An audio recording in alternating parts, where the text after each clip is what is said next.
We spent the last 10 minutes calling Tommy and trying to spell the name of the textile, geotextile or whatever that we use to glue the mosses on.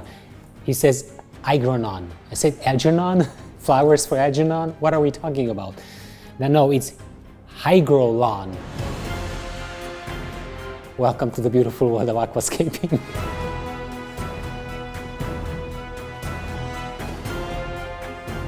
Today we're going to talk about this paludarium that I built with Tommy at the beginning of December last year. Let me tell you about the history of this paludarium. It was at Green Aqua for about 3 months or so, and then I walk in one sunny morning and there's no longer paludarium here.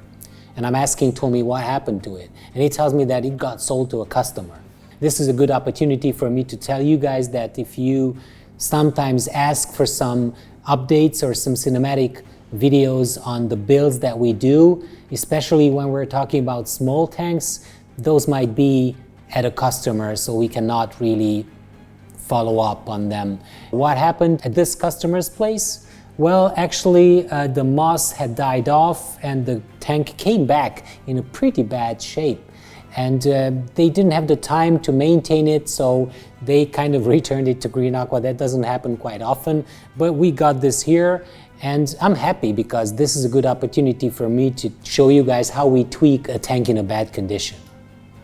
So this is today's topic. Stay with us.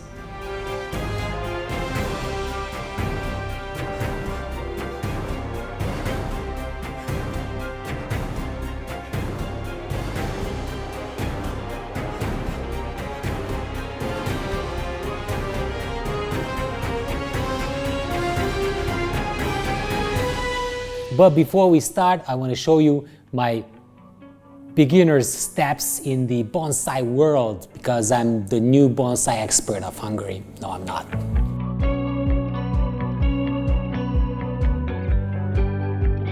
Look at these lines. It has the classic bonsai lines as far as I know about bonsai, because I'm a complete beginner. This is my first serious bonsai trimming. This is orange jasmine. It resembles a lot the ficus. You can see the lines gradually receding towards the right side, and you've got the nice bonsai shape like that. And it's also, you can see that the trunk is visible, which is really, really important with these bonsai trees. I took about 4 hours to trim this. It was a bush, and now I try to transform it into a regular bonsai. I know that it doesn't resemble anything like the pros do. I'm a complete beginner, but anyways, I'm so proud of this. With the moss growing nicely at the bottom. Nice, cool.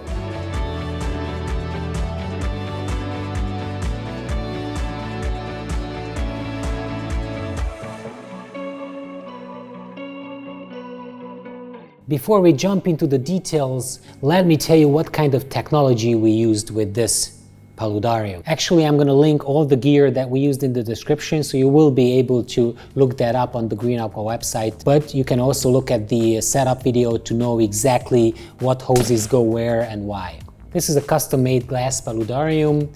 The front itself is about 20 centimeters high. The bottom part is actually lit by a custom LED light, and we also have the CO2 addition in this tank, so this is a proper high-tech tank actually. Currently you see an ONF light above this tank, and I think the light intensity is good for all the terrestrial plants. You will also see the list of the terrestrial plants. I'm not very good with the names of those. You've got different, I can't even find it.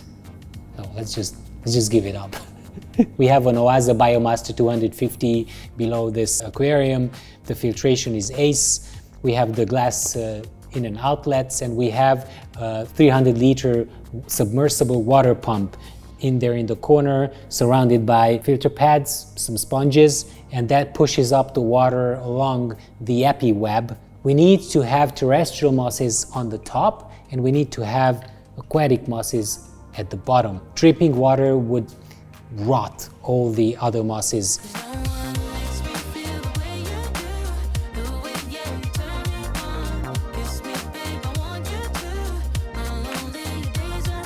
I asked my dear colleague and team member, Patricia, to help me with preparing the mosses, and she's been working for hours. And it was quite a difficult job for her because she was sewing these mosses, not suing, because suing is like I'm gonna sue you if you do bad commenting.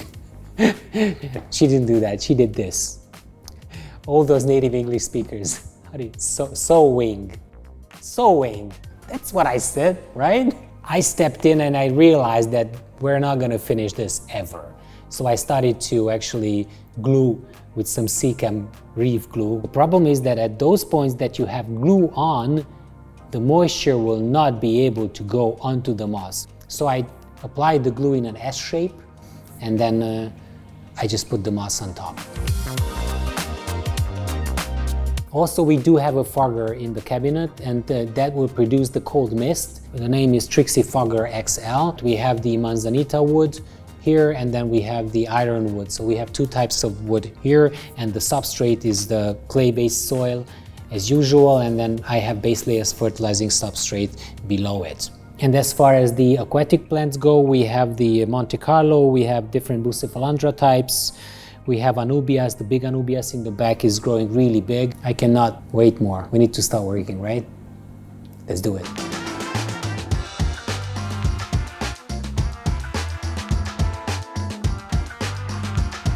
I think we need to use terrestrial mosses in these locations because the regular aquatic mosses did not thrive here.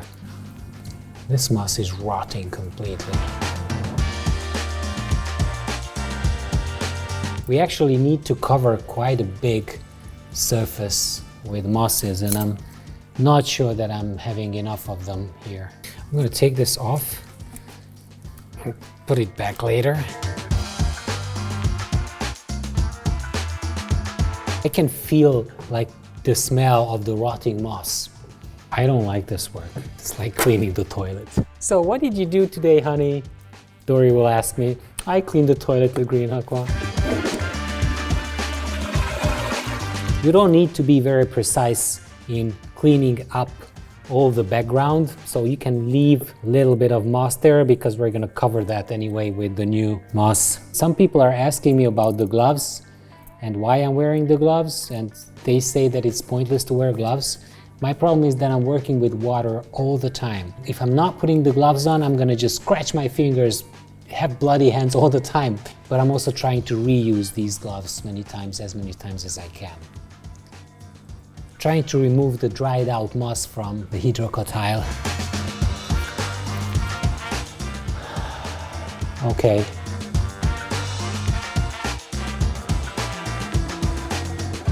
This is the terrestrial moss, and it's gonna go on top.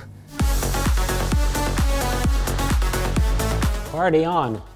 It changes color. This is the flat nano, and whoa, it can magic. All right, this goes on top. Just gonna place it on top like that. I told you at the beginning of this video that I'm the big bonsai expert, so I've got bonsai wire. I don't want any moss hanging from the back wall here because that would drip the water on the back wall, and that's not very healthy. Okay, the top is ready. So this is the aquatic moss. I'm gonna apply this, I'm gonna cut it. This is what I told you at the beginning, that you don't have water going through the textile where you have glue. I could actually use the bonsai wire to apply it. Maybe it will just hang the whole thing on. Let's check that out. Maybe it works.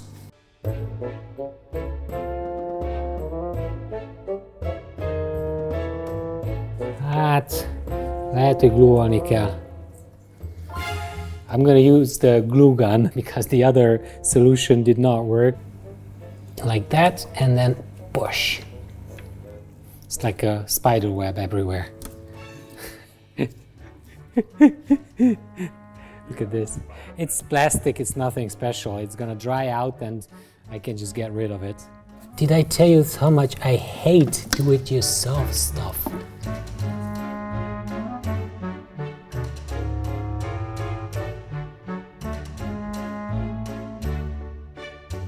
This glue gun thing is really new for me. I'm not a very big do-it-yourself person, but sometimes with these hardscapes and these mosses, you really have to do glue and do stuff like that. And the last one, which is prepared, and from now on we're gonna have a big problem because we used a lot of moss and we're running out of moss. We need to steal some moss from somewhere. Tommy's gonna be happy. I found some Wabikusa mats.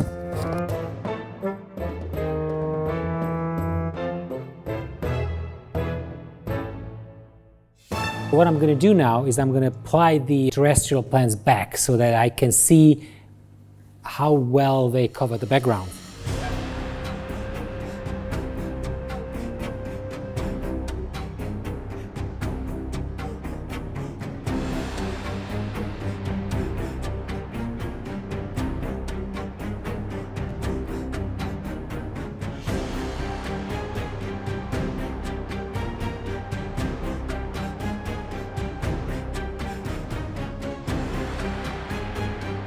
My only problem is these two spots on the right side and on the left side that probably will need to be covered by moss.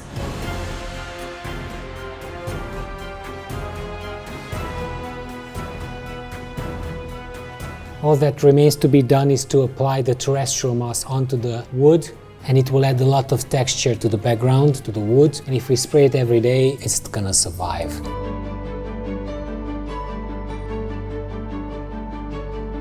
The last step that remains to be done is to fix the aquarium part, and for that I'm going to use some anubias because it seems that under these light conditions the anubias would thrive. I'm having some new Microzorum Nero here with me, and I'm going to introduce that in the golden ratio, and below it I'm going to place the Anubias nana to cover the cable ties that are visible.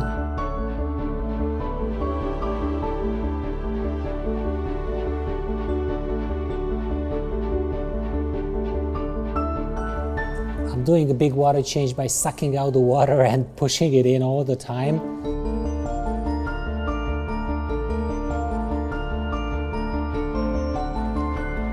Alright, so I think I'm gonna stop doing whatever I did until now.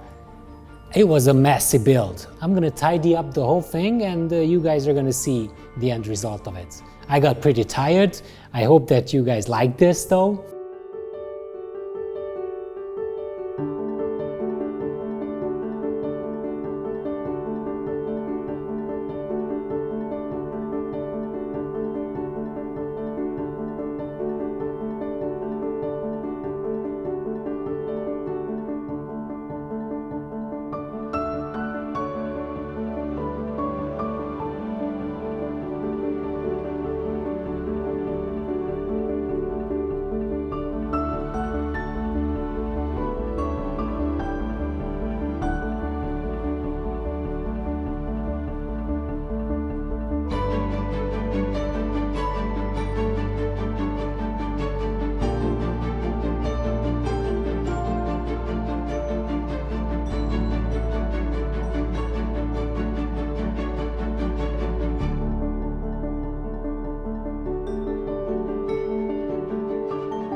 We're gonna keep you posted with updates on this one if a client doesn't take it.